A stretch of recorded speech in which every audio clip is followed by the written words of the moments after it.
Welcome to the Principles of Performance podcast, where we discuss how to optimize your health, fitness, and performance. Drawing on decades of experience of working as coaches, consultants, and trainers to top performers, athletes, and teams from professional sports to top universities to the U.S. military, Eric DeGatti and Mike Perry discuss topics and strategies of how to perform at your highest level and be your very best. Join us and our friends and colleagues who are leaders in the fitness and performance industry as we investigate and challenge the most popular training, nutrition, lifestyle, and recovery protocols.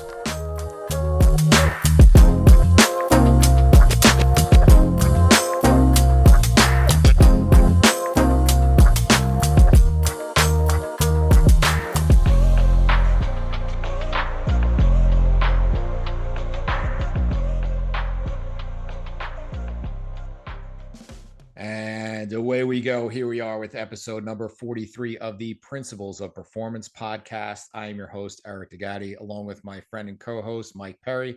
Mike, how are you today? It's a beautiful day here in Boston. You know, the sun is shining, the birds are chirping. We'll take it because it's been raining for like the last year and a half. So we're going to take this beautiful weather. Absolutely. And then on top of that, we got another awesome guest that we lucked out with. And so Paul Kolody and I met at the New Jersey High School Strength and Conditioning Coaches Association meeting. And he's very involved in that organization, as we'll talk about, and give you a little backdrop on him. He's got his bachelor's in athletic training and his master's in physical education with a concentration in exercise science. And he's kind of got two hats, where he was originally certified as an athletic trainer, but he also has his CSCS and his NSCA and USA Weightlifting club coach stuff. So he started out as an athletic trainer, and then he was athletic trainer, strength coach for the Somerset Patriots minor league team here in New Jersey for a while. And then he helped open the Somerset Medical Center Sports Rehab and Performance Center and managed that facility, working with athletes from middle school up through the pro level. And now he's the strength coach at Hunterdon Central Regional High School here in New Jersey. And I will say, before I introduce Paul, that if you've ever walked into his facility, which is where they hosted the clinic, you will immediately have facility envy. As somebody who works with high school teams myself, it is remarkable what he has. And then when I got to see him speak and see the programs he runs, it made it even that much better. So this facility is not wasted. So I want to welcome to the show, Paul. Great to have you. Thanks, Eric. Thanks, Mike. I was looking forward to this for the last couple of weeks, getting psyched up. I love talking about high school strength and conditioning, and I'm looking forward to this next hour. Awesome. So, so talking about your setup, all right, many coaches would kind of see your setup in terms of facility, in terms of equipment, as well as kind of what you have there in terms of buy-in and commitment from the coaches. Your head football coach spoke at the clinic as well, and you could see that there was a huge synergy there, and even up into the administration. And so a lot of people consider you quite lucky.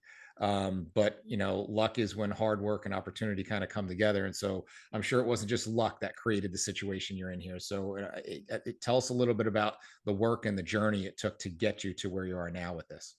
Yeah, I love that you had on the notes journey, because that's what this has been. I've lived in Hunterdon County, a mile from the school, since 1998, and watched Hunterdon Central until I got here in 2011 with our neighbors' kids doing it and everything else at the school. And I knew they had a strength and conditioning program. And when I was at the ballpark, we actually did some work with Hunterdon Central with some testing, because they didn't have the capability to do that. We had the testing, we had the timing systems, we had the Vertex. So we'd come out here and we'd test their athletes. And I always loved being here. I always loved being at Hunterdon Central. And when the opportunity came up in 2011, I jumped. A lot of hard work, guys. It was I started off in a small 2,500 square foot, maybe 2,500 square foot facility with a lot of hammer strength equipment just in the middle of the room, and that's not the way I coach. So I moved everything together, got all the dumbbells, got some more dumbbells, kettlebells, and we started doing performance training. We started doing functional training, and a great story is the first day I met the senior football team. They all came in. The coach brought them in, and they said, "Okay, what are we going to do?" I said, "Well, we're not going to use this equipment." And they said, "Why?" I said, "You'll find out tomorrow." We started with overhead squat with a 45-pound bar with some of these guys. I want to tell you right now, the next day They were smoked. They came in, their backs hurt, their hips hurt, they couldn't get the parallel. I said, this is why we have to start training a little bit different. And from then, I got a lot of belief from our athletes. A big resounding day for me was only about 4 weeks in. One of our linebackers said, "Coach, I hate the fact that everybody's saying we got to start buying into your no program because I don't like that." He says, "Feels like you're trying to sell me on something. I love what we're doing. I want to believe in what we're doing." And then from that moment on, I just started using believe. I didn't start using buy-in because of what that athlete and I talked about. And from then on, it's been trying to get people to believe in what we do, believe in our programming. Very cool. So when we're talking about high school athletes, the reality is it can mean many different things about when it comes to the diverse individuals and talking about different sports, genders, ages, physical maturity. How do you go about managing the programming for so many different individuals? That's a great question. And the first thing I tell everybody is focus on the movement. Focus on the movement. Kids come in as a freshman here. We do a modified 1x20 program, and we learn how to squat. We learn how to hinge. We learn push, pull, carry, and lunge in all different directions. And we hammer those movements home. Some people don't like that. We are a huge school. We have almost 3,000 kids here. We have probably within a square mile about 15 different gyms that they can go to with 15 different philosophies. And I heard a student say the other day that I don't like to come to the weight room here at school because it's more about movement. I want to get big. Okay, well, we'll be big and slow if that's the way we start thinking about things. So when they come in as a freshman, I get that movement thought process in their brain, and they start seeing themselves become more athletic. If they weren't before, they become athletic. We use sets and reps as our progression. So, if I have a senior weightlifter who comes in and we're working on hinge that day, they may be doing a 5x5 at 80% with a barbell, whereas 3 racks down, I may have a sophomore doing a 5x5 at less than 80%, but they're using a high handled intact trap bar. So we're still hinging, we're still working on those movements, and everybody's getting that athleticism drilled in to what we're doing that day. And nobody's better than anybody else. I mean, again, the freshmen, I want them to make progress just like I want the seniors to make progress. So that's what I focus on, and the belief seems to be there. So a couple Very points. Cool. So one, one philosophical, one practical, just kind of before we jump on to the next thing is philosophical. One of the things we realized when we started on our kind of journey here with principles of program design and like, how do we teach people how to write programs is first kind of getting that concept that most people, and even when I say people, that includes athletes, especially at the high school level, really need just good GPP, general physical preparation, and that we don't need to get all that specific. And kind of talk a little bit about that, because you're not talking about, your football lift and your soccer lift. You're talking about like how to move, right? Yeah. So one of my mentors, Rob Rogers, a long time ago, I don't know if you guys know Rob. He's big with Perform Better. Taught me about dumbbell complexes and supersets and giant sets and movement in the weight room and flow. And that's the way I work. We don't stay on one thing very often. So if we are doing a 5x5, I know Jimmy Wendler says don't pollute your workout with a lot of different accessories, but sometimes we have to in big groups with what we're doing. So we come up with different stations of what we're doing. And if the kids are moving from station to station, their heart rate is up, they're moving well, it becomes a great atmosphere for the weight room. And that's what I think what you're talking about with the GPP, as far as make them move well and keep them moving in the weight room so that we're just not sitting around. We have a rule, we don't sit down in the weight room. So if you're sitting down, you're not moving. So, you're either spotting or you're working or you're doing an accessory or setting something up. That's what we're trying to get going in our weight room. I call it the churn all the time. And from a practicality standpoint, you have not necessarily the freedom to say, okay, well, at 3 o'clock is the football lift and at 4 o'clock is the soccer lift, right? You have to have commingled sports, commingled genders, commingled all different levels working within in your sessions, correct? For the most part, yes. With football, I do have just football lists because they have the most volume by far. So I'll get 30, 40. Also, with our track, I'll have 70 people in here for track. And if I have the throwers along with the middle distance, I'll have my room split in half, and my mid distance will be on half the room doing a different superset than what our throwers are doing. But at the end of the day, it's still a squat, hinge, push, pull, lunge, or carry. So they're all doing those things. And we mixed in our med balls and things like that for our throwers. Cool. So, Mike, did you want to jump in before I get to the next one? No, I love the fact, because I've worked with high school athletes, and we have a athletic performance program here at our facility as well. And I love the fact we've got a hinge day, and it's just like, yeah, only focus on that one thing. We take a very similar approach, because I found early on, if you try to put a hinge in one training block and then the next training block a squat, the kids just end up stinking at both. Because they don't understand a true hinge and they don't understand a true squat, and it gets stuck in the middle. So I love the idea of just making it simple. All right, this is our hinge day, and this is our other days, and this is our other days. I think it's so effective, but I think people overlook it. Yeah. So if it is a hinge day, don't get me wrong. We may have a quad dominant or a front side dominant exercise. So it'd be maybe a unilateral, maybe a lunge, and maybe a reverse lunge. Variation. Piling in those patterns. I have it on my notes here. And it's, everybody talks about it. I'm not a big regression guy. When the kids come in, I'm going to squat them. I don't start on front squat. I don't start on back squat. Why should I have to see if they can do that well and regress them back? Hey, how do you body weight squat? We talked about the FMS earlier. Let's take a look at just a plain old dowel overhead squat or a body weight squat with their arms across their chest. Can they do that well? If I can watch that in the first 8 to 10 minutes of warm up, and they do it well, they may do a Frankenstein squat that day. I'm not so set in my rules that, okay, you just got to do goblet squat. If you're a great squatter, I'm going to load you appropriately. And if you're hurt, then I'll make a variation to that exercise to help you out. We may go single leg. That's my athletic training coming in. So I'm not a big regression fan. Hey, if you're a great coach, understand that we're going to start them where they need to. I'm a GPS guy. Start where you need to go and then move on from there. I don't want to go backwards. I want to keep going forwards. And if they have to go backwards, it's with an injury. So I want to shift gears a little bit, and we're going to get deeper into the culture aspect of what we do in a little while. But we know that so much of the success of a strength and conditioning program at the high school level really is dependent on the support and belief / buy-in of the sport coaches themselves, and getting them, because they can either make you, if they're going to have a presence in the room and allow the team to trust you, or they could break you, where you could go and do a great off season with a team, and then they go out and just, they do gassers and 110s and just destroy all your work, kind of deal. So tell us a little bit about your approach to get your coaching staffs on the skill side to work synergistically with you.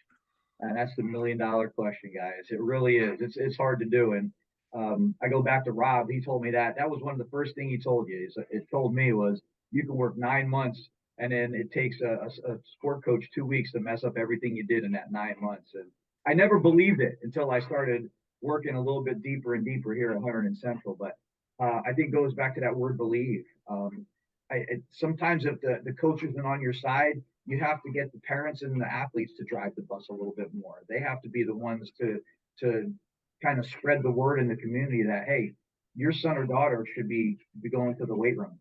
And for me, being an after school guy, they're the ones who are dropping off and picking up. I don't do it during the school day in phys ed. So I rely on the parents to pick their son or daughter up if they have a 3 o'clock after school at 4:15. I rely on them to bring them back to the school at 6 o'clock. Like tonight, football has a lift at 6 o'clock. So sometimes it's the parents and the students. But like Jeremy Boone, I saw you had him on not long ago. You got to develop connections somehow to get these coaches to understand that you're here to help get their athletes ready for the day 1 of August or day 1 in March for our spring sports. And not have them peaked at that time, just get them ready for what they need to do and demands of their sport. And again, underlying, know that they may be testing their gassers. They may be testing. Our soccer team does something called YBMI. You better make it. That's what the YBMI stands for. And it's a ridiculous amount of running and jumping jacks and push-ups and everything else. So I have to understand what that demand is going to be and get the kids a little bit ready for that. The one common metric that I found is, and I know this from speaking at coaches clinics. I actually used to you have a seminar I used to do coaches clinics, and I always ask you, what are the most famous 4 words that you hear from coaches? And you say, ask any coach, say, hey coach, how do you guys look this year? And we'll say, hey, we'll be pretty good if we stay healthy.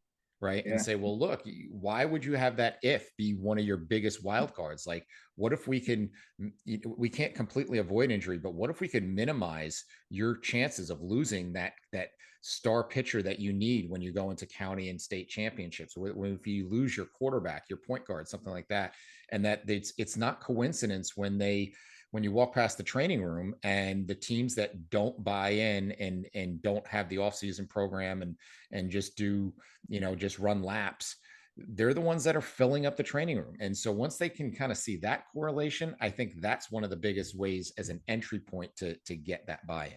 And you've seen it from both sides.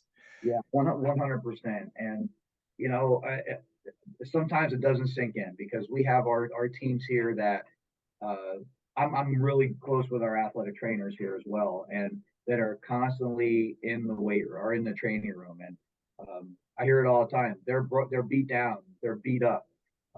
When at this time of the season for the spring, we're starting to gear up for our championship runs, we should be starting to build up versus be beat down, and we talk about that in the preseason and the off season. And, I hate to try and drive it into them every single day, because then that's the person I become, show up or be hurt type of guy.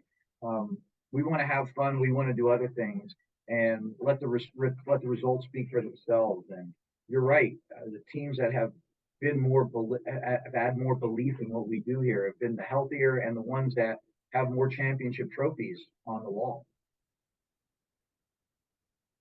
Yeah, it's it's interesting too, and if we look at long-term athletic development, and one of the things that a lot of people really don't understand about athletic development is we are really just trying to build better athletes, more well-rounded athletes, and then if we do that, we can stack strength on top of it. But the funny thing is when you talk to parents and they have this young kid that probably isn't that athletic, but the parents think, well, they just need to squat, bench, and they need to deadlift, right? Because that's what they need. When in actuality, they need to be more athletic first. And then if you add some strength onto that athleticism, then that's kind of the sweet spot. But how do you deal with some of the egos that come around with the strength training, just thinking, I just need to do this, and this, and that will get me where I need to be, when in reality, we need to build an athlete first. We need to build the GPP before we build the SPP. Yeah. How do you sort of deal with the egos? Well, having great programs actually helps with that. Like a 5-3-1. How long does a 5-3-1 take to get to a really good bench with the max rep or doing some beyond 5-3-1? It takes maybe 15 minutes. So the good programming to get the volume on the stuff we need for our strength or our hypertrophy allows me to, in the beginning, do some plate drills with footwork, do our tumbling drills in our warm up, things like that to add that athleticism and add that fun. And then, oh yeah, by the way, we're going to get under the bar. We're going to try and get as much as we can. And then again, the accessories help with that, and the supersets and the giant sets to get them going. But that's a hard thing to do, because they're going to go down to the Globo gym down the road afterwards, and they're going to try and max out down there and do other things as well. So I'm going to try and give as much as I can, educate them on recovery. We'll talk. I think one of the questions you have, we'll talk about that a little bit more. But I think with our programming, if we can make sure that they get the volume they need with the main lifts and the movements, then we can actually touch on a lot of that athleticism during the workout, even if it's 15 or 20 minutes, 3 times a week. That's something that will overall, add up. Yeah, I was a guy way back when that had the record boards on the wall, and then it was when I kind of got to know John Tureen a little bit, who we had on the show. When he went into the Colts, he said, I'm taking all those things down. He said, because I realized that all the people that are on the top of those boards are never on our top performers when we actually hit the field. So it doesn't necessarily always correlate. Now, it doesn't mean that it's bad. And like as you said, we're still going to squat, we're going to deadlift and bench, but we're going to do a little bit, a little bit smarter way of doing it. And I love that you mentioned using like Wendler's 5-3-1, because I actually use that quite a bit. Because when I first would go in and observe some teams, I noticed one of two things. You'd either have kids who would do the same weight they do it from January to September, if you didn't tell them any different, or they just try to max every single time, and that's not how you don't get stronger. So using 5-3-1, just getting an estimated max, working off of that. And look, you don't get a choice. This is what you're doing today. And if you're going to, and when you get to that plus set, get as many as you can. And what I actually did is took that system this year, and I created these teams that are kind of tiers that are based, where I clumped them together roughly by their estimated maxes. And I said, okay, we have tier 1 is the strongest guys all the way down to tier 6. You want to get out of your group, you got to hit certain numbers. And if you hit that number 2 weeks in a row, then I'll move you up a group. If you don't hit those numbers, then you move down. And so it created this level of competition and this level of kind of responsibility and so forth, where it's now not just, I'm going to go in and see how much I can bench every time I walk in the weight room. Man, I'm glad you said that. When we had one of our athletes getting ready to go to Penn State, we went up and I met Coach Galt, and we talked about tiers and tier system. I'm like, oh, Coach, go big house. He's like, no, we don't do it that way. It's exactly what you talked about. When their freshmen come in, they rank them in a tier. Are they strong enough? If they are, they're on tier 2. If they're not, they're spending a lot of time lifting weights to get stronger. If they're in tier 2, it's almost like a 50-50. Tier 3 was, all right, you have the strength we need for your position, and then we're going to start getting a little more funky with you as far as how we're working your compound lifts, things like that, athleticism. And he said, hey, your guy Jason, he's going to be a tier 2, tier 3 guy right off the bat. He goes, kudos to you. And by the way, that had nothing to do with me. Jason Kabinda was a freak of nature here at Hunterdon Central. He's with the Lions now. He's a fullback. He's a guy who you could throw a lacrosse stick at him and say, hey, Jay, you ever play lacrosse? And he'd say, hey, let me try this out. And within 15 minutes, he's doing it. He was that athletic guy who you threw anything at him, he could do it. And that's what made him, Jason Kabinda. I was lucky enough that he believed in our program. So if you get a guy like Jason Kabinda who doesn't, that's a guy who can really hurt your program when it comes down to it, because he can do everything, but being strong in your weight room wasn't one of them. So that could be something that could either hurt you or help you. And I'm blessed to still be able to talk to him and listen to what he's doing and how he's working. I think that's a big deal. So that tier thing is a big deal. I think that what you're doing is way ahead of the curve on what people are doing. So it's very cool also when you see that evolution from that, scared little freshman who walks in your weight room that's now, playing on TV. But, we talk about, Mike mentioned the LTAD and long-term athletic development. And one of the biggest challenges I think we face and from people face from a lot of sides of this is it's really challenging when you're talking about kids who are playing multiple sports, or kids who are playing the same sport through multiple seasons, and they're playing on club teams and travel teams and AAU. And it's a lot to handle, and there's only so much of this kid to go around. And when I'm meeting with parents and working in the private sector, I have to explain, like, you have to deal with, I want you to lift with your team. There's a big part of that. There's stuff that I'm going to ask you to do. And then there's stuff that you have your school team, you have your club team, you have homework, and then at some point you also have to be a kid. So how do we get that all managed? That's again, that's a great one. But for me, I talk to the kids about bank accounts. I try to make it so they can understand it. I said, if you keep taking all the money out of your bank account every single day and you don't put money back in overnight, then your bank account's going to go into the negative and you're going to be broken poor. So think about your body the same way. If we're continuously, you come here and then you go and you do your speed and you have a soccer session and you go and do other things, think about how much you put in.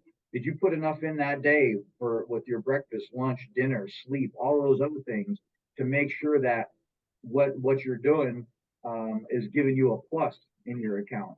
And the kids start to understand that as far as, when we're talking about their bodies. Are they resilient? Absolutely 100%.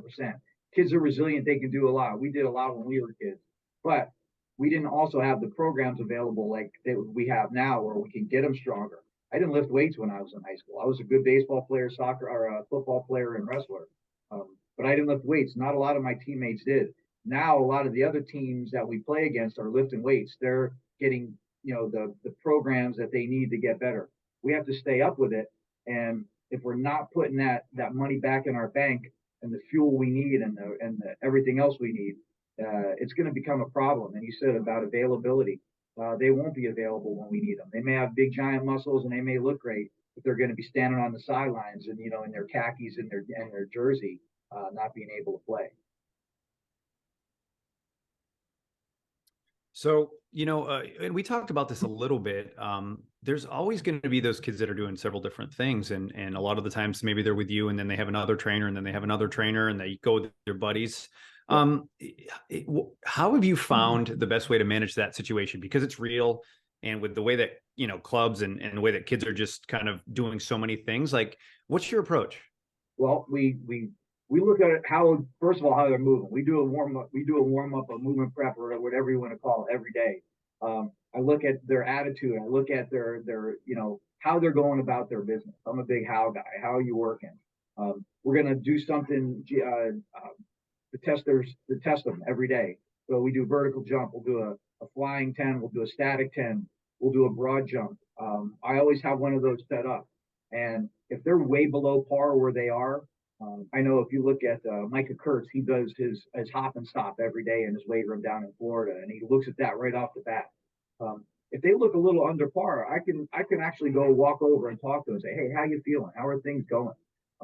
If they're blowing it up and they're doing well, I have no reason not to think that they can get under the bar and do what they can do. Why not? Why not try and get them under the bar? Now, if we're doing a 5-3-1 and we're on, an 80% week and they're coming up short on their 80%, again, that's another way I can go over there and talk to them and say, hey, how are you feeling? What have you been up to? I see them 3 to 4 days a week, so I see them a lot. It gives me a good idea how they're feeling. Hey, it may have been they broke up with their girlfriend or boyfriend that day. That's the reason why they're doing it. It may have nothing to do with going to other training things and everything else. So making that connection with your students and making sure that you can read them a little bit each day, day to day, is a big deal. And it can come with testing. It can come with body language. It could come with their energy. If they're always an energy person, they're not bringing it that day. I could ask, hey, coach, I had 4 games over the weekend. I'm kind of spent. Hey, you know what? Here's what we're going to do. We're going to do some single leg unilateral stuff today. We may do a little bit more on the recovery side. You're still going to work with everybody else, and we're going to get you out of here. We're going to make sure you get your protein, get a good night's sleep today, and we'll see you either tomorrow or the next day and see what's going on. It's interesting because I see it on both sides because it helps me be better at explaining this to the kids, is that I work as a team coach with certain schools, but I also work in the private sector where kids will come to me individually and I'll say, look, this is what happens in a team. I'm writing a program for, if it's this football team, I'm writing it for those 50, 60 kids. And it's going to be a different 50, 60 kids next year. And so I can't worry about Jacob's knee or this one's ankle or this one's shoulder mobility because I just don't have time. I'm going to do my best to address what are the general things that they need that are going to keep them healthy and athletic and strong. And then if you need that individual stuff, then I can work with those specific needs outside of that I just can't get there. And so that gets you to buy in to do the stuff we need with the team because there's just too much to cover also in the limited time we have together. So if you want to go somewhere on the outside, just don't do the stuff we're doing with the team. You don't need to go and repeat your kind of meat and potato stuff that we're doing in the team. And then with the individual, then say, okay, well, that's where we can get specific. So I think getting them to understand that, to say, don't go over the same ground and say, look, there's so many things to cover in terms of your athleticism. And that as a team strength coach, I'm really kind of limited by time, availability, and my attention that I can give to each individual. So if you need specific things, by all means, get that. Just don't go over the same ground we already did.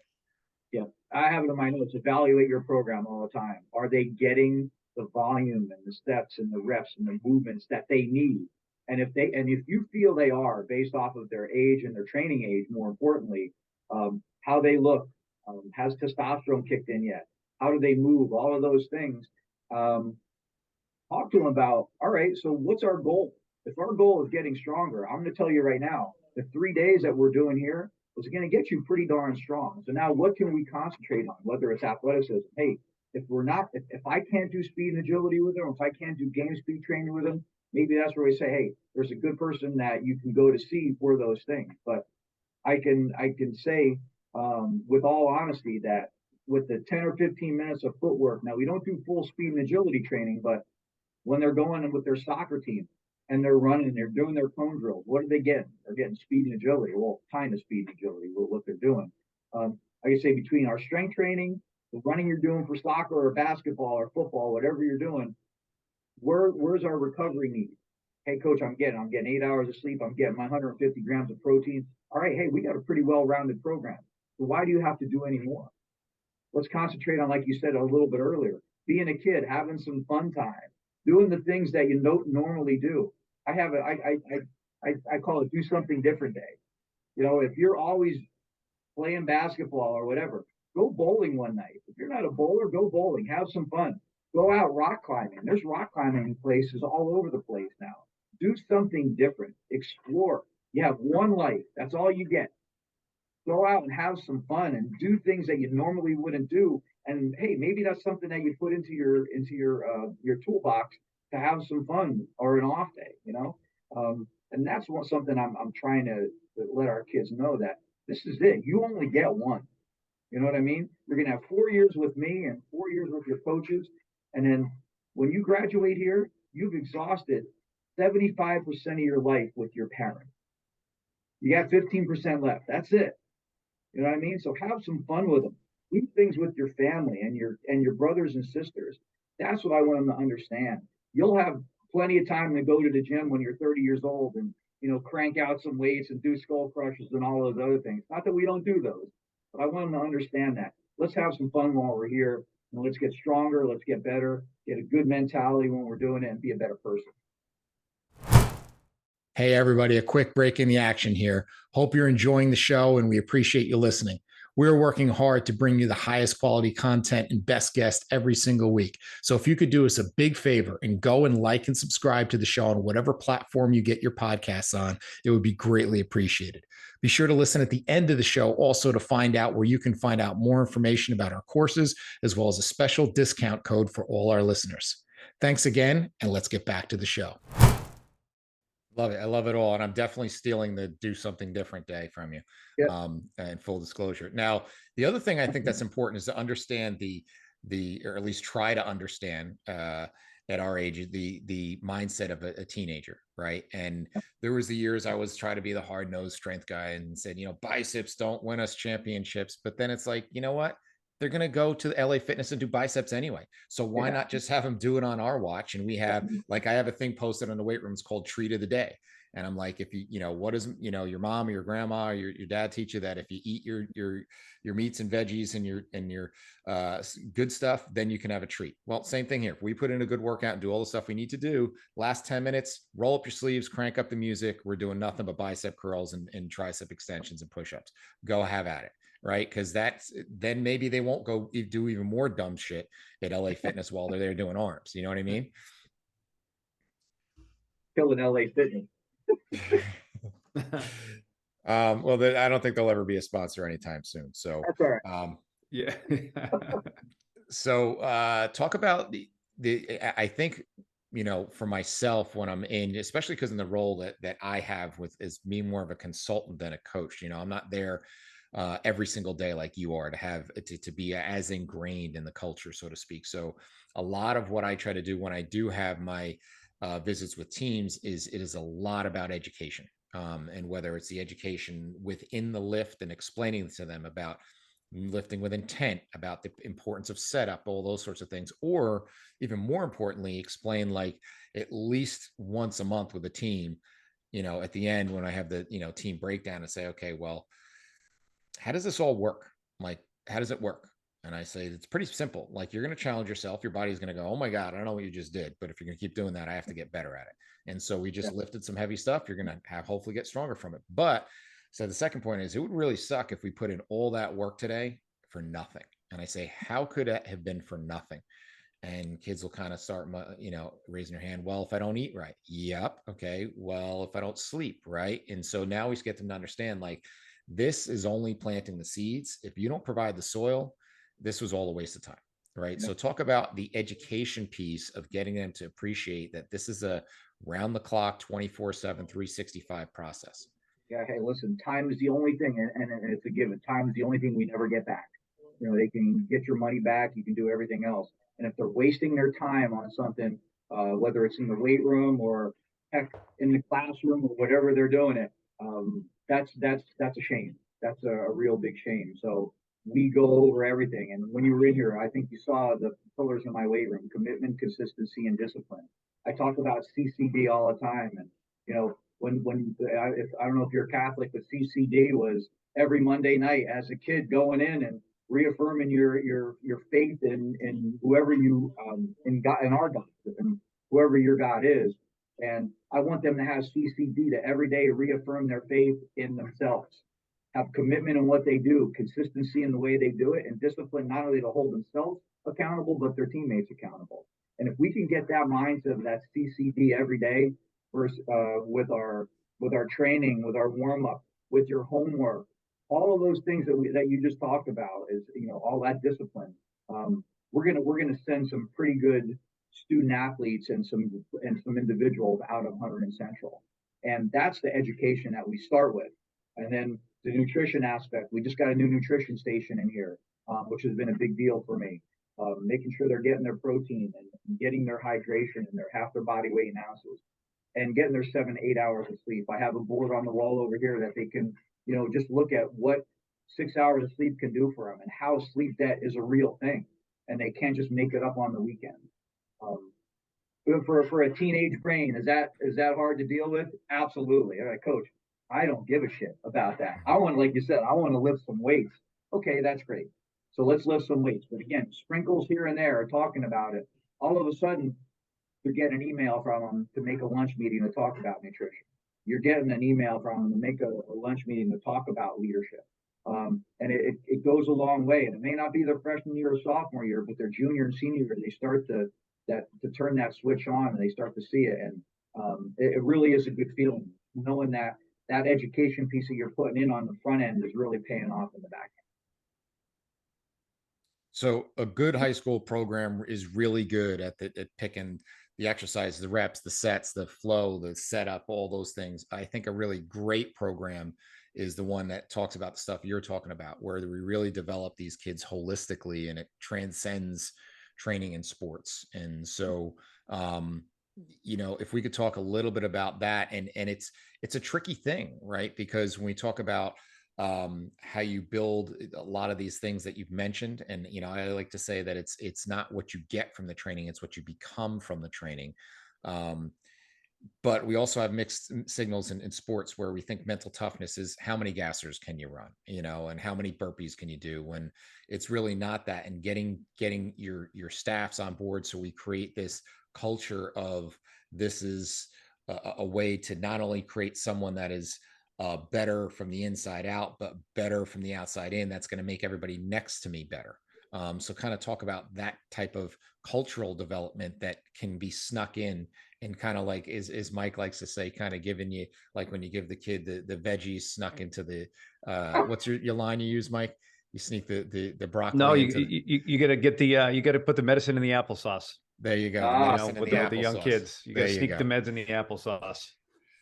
That's to me, that's the biggest part of strength and conditioning. Everybody talks about they want leaders, but nobody talks about what it takes to be a leader. You can read all the books, you can do all the stuff, and I've become really good friends with Jeremy Boone over the last 3 or 4 years, with his Winning Leader Academy, and what we do with our Desire to Lead and our kids. And it was during COVID, and I thought, you know, a lot of people complain about COVID being, oh, we didn't get as smart, our kids were isolated. But I ask our kids all the time now, during COVID, and I'll ask you this too: how many people, when you, and everybody was Zooming, or you know, on the computer, how many people actually turned their camera on? And none of the kids raised their hand.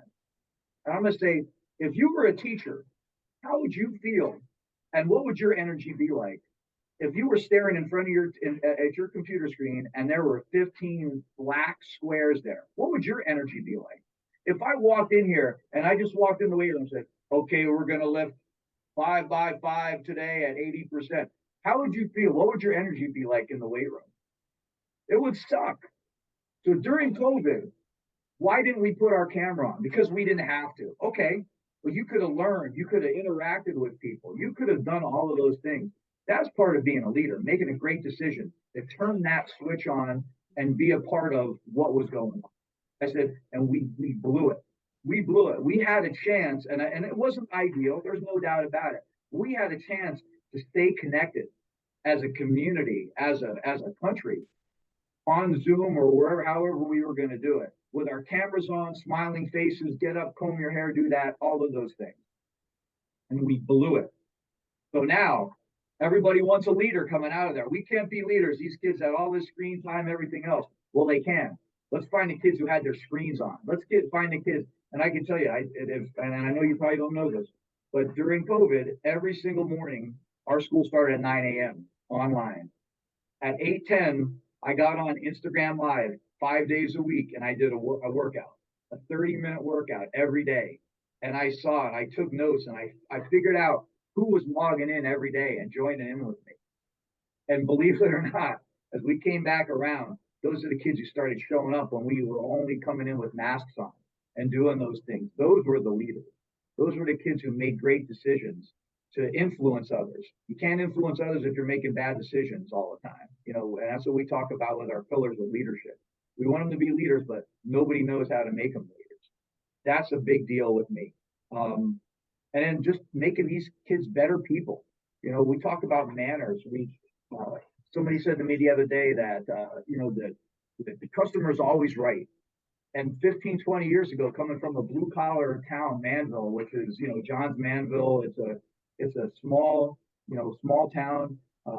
I would have said yes, because people knew how to communicate and treat each other. Now with social media and not having to have that interaction, I'm not sure the customer is always right, because they get to say whatever they want, whenever they want in front of a keyboard. So now when they're in a store, they can say it too. Bull. I say bull on that. It's not always right anymore. If you're treating people the right way, yeah, okay, and you have a legitimate beef, all right, we'll talk about that. You probably are right, and I'm wrong, and I'm okay with that. But if you're just complaining to complain, and a lot of our kids do that right now, that's something I want to try and get the kids to understand, that to be a good person, to be a good teammate, to be a good son or daughter going into high school or college or even work. These are the things that we're going to need to work on.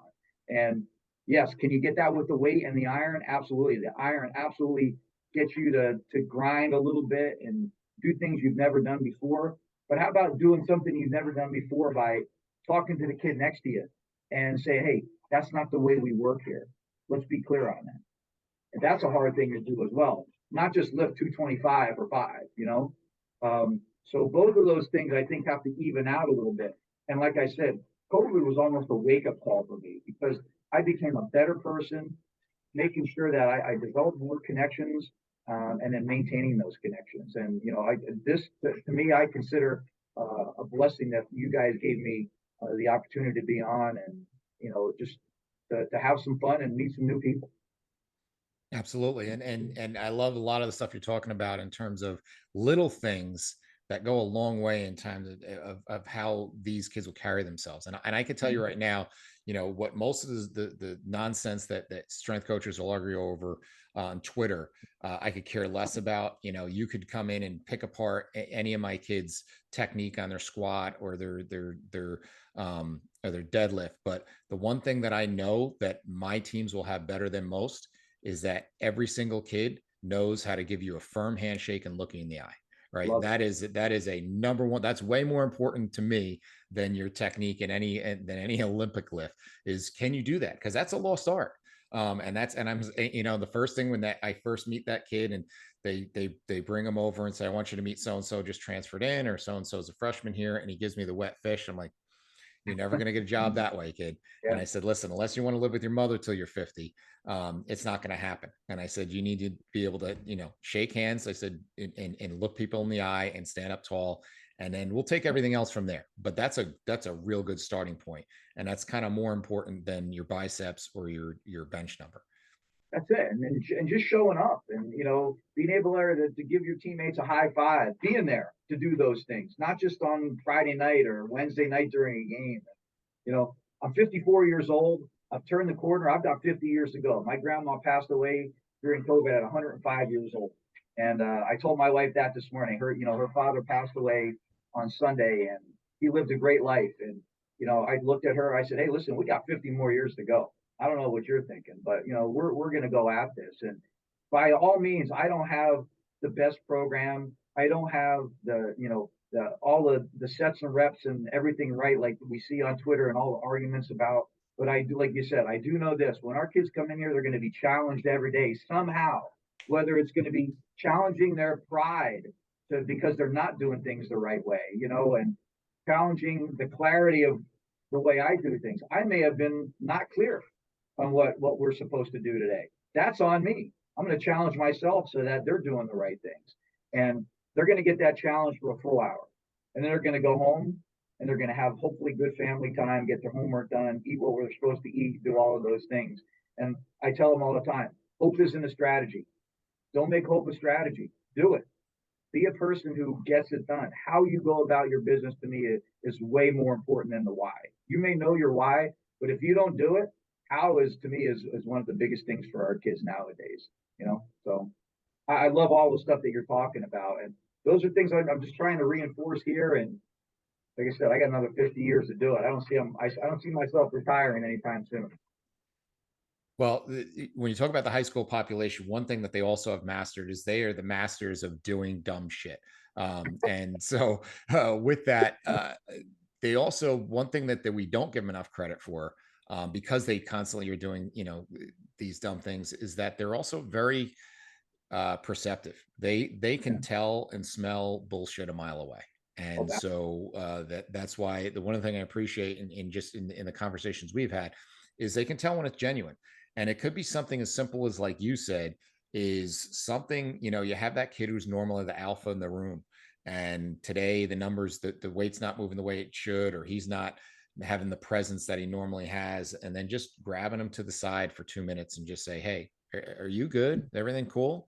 And they may say, yeah, and may BS you. But the fact that you even took that time, you may be the only person that does that for them in the course of their day or whatever they're struggling with. And maybe that's just enough to kind of get them to take a breath and reset. So I think we can't underestimate the importance of that, because if you get that and that kid now feels a connection to you, then maybe he's not the kid in the back of the pack laughing. Maybe he's not the kid that was going to skip the workout, but now he's going to show up, or he's going to get his friend to show up. And that just makes a better program for everybody. The reps, the sets, the weight moving, that'll all figure itself out. But it doesn't matter if you're putting these great workouts together with nobody in the room. Yeah, and I know it's a cliche, but they don't care about what you know if they don't think you care. And that's, again, small town, blue collar. We took care of each other. We didn't have a whole lot of outsiders. Our town was uh, very European, Polish, Ukrainian, and everybody took care of everybody else, and you looked after each other. You showed up, and Jeremy talked about being in your corner. If they're not in your inner circle. Inner circle is, yeah, you call them, hey, everything okay, knowing that they're going to say, yeah, I'm good, versus actually showing up at their house without calling and say, hey, I noticed that you're not doing so well. Let's have a sit down. In their corner versus in your circle. And I try to tell the kids here, whether I give you a lot of attention or a little bit of attention, I'm always going to be in your corner. You've got something going on, my door's open at lunchtime or whenever. Let's sit down and talk about it. And I've had a lot of kids take advantage of that, which I'm grateful for. And I think it's important too for us as strength coaches, especially with dealing with this population, to kind of lose that hard ass persona archetype, right? Yeah. And sometimes that's painted on us. We didn't ask for it; it's painted on us. Like I've had coaches say, "Oh, strength coaches here are going to beat you up," or they're going to go ahead and beat them up. Like, that's not what I'm here for. I'm not here to beat them up. And it, no matter what, you're going to have that label on you. I say it's always funny. It's the one job you can have where you have to have thick skin, because if you show up, you start walking up onto the field, like while a practice is going on, every kid like looks at you, doesn't want to make eye contact, and they're like, "Oh shit, because they know like there's something coming here and I don't want to deal with this guy. I thought practice was done. But I think losing that tough guy mentality and letting them see another side of you, and being able to not take yourself so seriously, and challenge. Like, I know you get in and get involved with the kids, and you keep moving, and being able to say, hey, the kid's struggling with a push-up progression, and drop on the floor, and I'm going to blow you away in these push-ups. You got to try to keep up with me, right? And that's a great thing for them to kind of get engaged, to get on their level, and say like, all right, he's just a normal guy. He's not a stiff in a collared shirt, just looking to get me in trouble or yell at me. I think that's really important. Yeah, and like I said, I'm 54. All the kids know that I'm a dad. They all know I'm a dad first. My daughter just graduated from Pitt last May. My son's going to Springfield to kick for 4 years up there. I'm excited for him. I'm a dad. I'm a guy who grew up in this community, and I want them to understand that I'm not going to lose that edge either. It's not the tough guy mentality, but a lot of great things can happen here, but a lot of bad things can happen here too if we don't take this seriously in what we're doing. So I'm not going to lose that edge with them, and I'm going to coach them hard. I'm going to make sure that, hey, even if you got a great spot, a kid maybe failed a little bit, and they got the bar and they racked it and they took it, I'm gonna tell them a great job for that as well. It's not just going to be the lift. It's going to be the spotter. It's going to be, hey, making sure we're cleaned up. Hey, awesome. Thanks for getting the hurdles up when we're done with our mobility stuff. That's all of those things. Making sure my kids clean their room and vacuum. It's the same thing in the weight room. I want everybody to understand that there's no difference. Good things can happen, bad things can happen. I'm going to coach you up hard. I'm going to love you at the end, no matter what. And then we're going to do it the next day or in 2 days, whatever it's going to be. And making sure they understand that I am a dad, and that's the way I'm going to treat them. Just like I treat my own kids. And my son gets the earful here in here as well. When he's in here. And I hope that Adam Fight and the coaches up at Springfield do the same thing to him when he goes up there. I'm excited for him to go and get 4 more years. Great stuff. So, Mike, I can see thoughts percolating up there. Go ahead and jump in before we wrap things up with what you're thinking. Well, I think for me, as someone who, I coach at a youth level as well, in lacrosse, and we are using, whether it's strength and conditioning or a sport, as a vehicle to build better human beings. Yeah.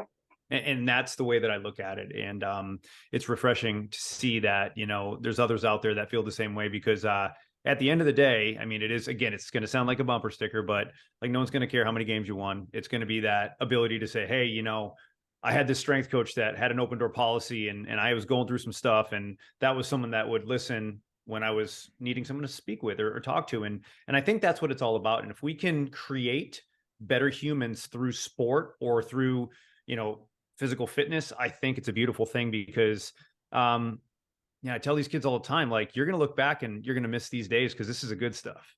Like, this is the good stuff, right? Like, this is the time that you guys are making some cool, like, core memories that, 10 years down the road, you're going to wish you soaked it in a little bit more. So I appreciate all you're doing, man. Everything you just said right there is gold for me. That reinforces what I'm going to do today. Exactly that. Better individuals at the end of the day. And tomorrow do it again, and Monday do it again, Tuesday do it again, and that's what Gary Schofield talks about. Ikigai. I don't know if you've ever looked up Ikigai. It's what Great you wake book, by up. the way. What's your purpose? What's that? Yeah. What's your purpose in life? And to me, it's about one family. And my home team is my wife, my son, and my daughter. But I consider everybody that I work with my family, and to be a part of it. And I'm going to treat them the same way that I work with my home team. If it comes down to a conflict between both, I got to go with my home team.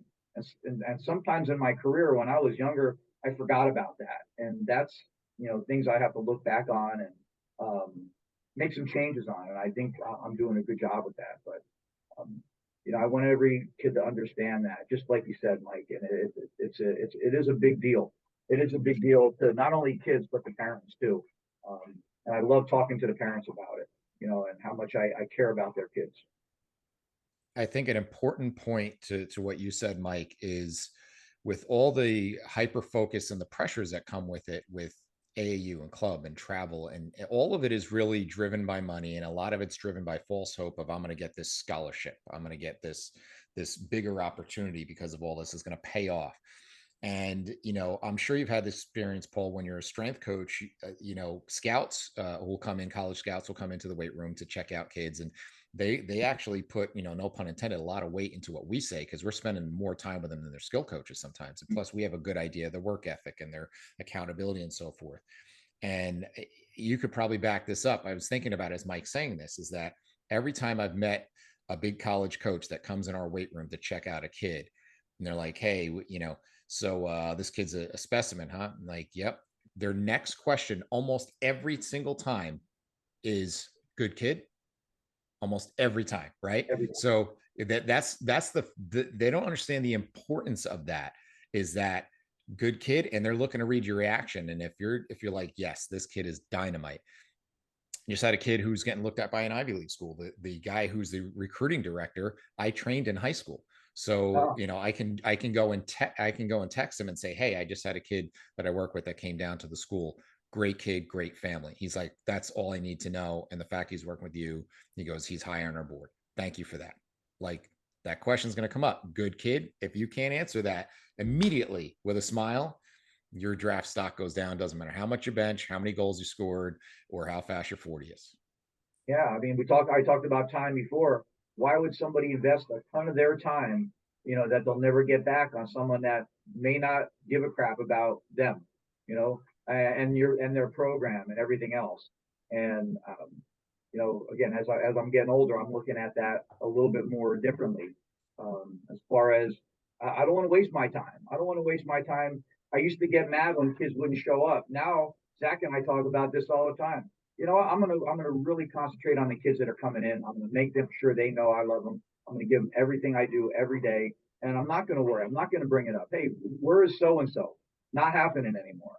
I always try to say, hey, let's get more people in, but we don't start to single out. And I'm done. I want kids who want to be here. I want kids who want to get better, and help their team get better. They're building those leadership pillars, and I have no problem when they leave here that they're going to be successful no matter what they do, whether it's on a diesel engine, if they're going to trade school, being a welder, working on a farm. We're out in Western New Jersey, or going to Ivy League college or whatever they're doing. I'm confident that they're going to do a great job. Awesome stuff. And we appreciate it. And it's refreshing to hear. So with that, you kind of alluded to it, what the next 50 years looks like. Do you have anything specifically coming up in 2023 that you're focused on or working on or looking to bring into the program? We had Tony Villani come in the fall and did a game speed seminar. I've been putting a lot of that game speed information into our programming. I want to keep diving into that and getting better with that. Mark Hoover's a guy that I talk to a lot down in South Carolina. He uses it a bunch. And just getting kids more athletic and understanding that. We put in the nutrition station. I want to see how that goes, making sure that the kids are getting everything they need after we work out. And it's actually a great fundraiser for me throughout the year. I just gave away my most ever. I gave away $3,900 in scholarship money this year for our kids. So that's something that I love to continue to build on with the Iron Red Devil scholarship. And just trying to get better, meet quality individuals like the two of you as much as I can. I did my grad work at Bridgewater State, so right south of Boston there, Mike, and enjoyed. Oh yeah, I know where that is. I almost went there. Did you? So very good. Yeah, enjoyed a lot of good memories up in New England. A lot of good friends up there still. So if I'm up there, I'm definitely giving you a call, and you're going to find me. Absolutely. There's no doubt about that. So those are my plans. My plans are to continue to get better. That may be a cliche. No, love it. And keep doing what you're doing, because it's great stuff. And so we want to thank you for your time and sharing all of this. And we want to thank you, the listener, for listening. And this has been the Principles of Performance podcast. Thank you for listening to the Principles of Performance podcast. If you've enjoyed our content, please like and share on your social media outlets, as well as subscribe and give us a review on YouTube, Apple Podcasts, or whatever your preferred platform is to listen to. For more information on the Principles of Program Design courses and workshops, visit us at www.principlesofprogramdesign.com and follow us on all of the social media channels where we post new content every day. To save 10% on any PPD courses, enter the discount code PRINCIPLESPODCAST10 at checkout. If you have any questions we can answer or suggestions for the show, you can email us at info@principlesofprogramdesign.com or message us on social media. Thank you again for your support.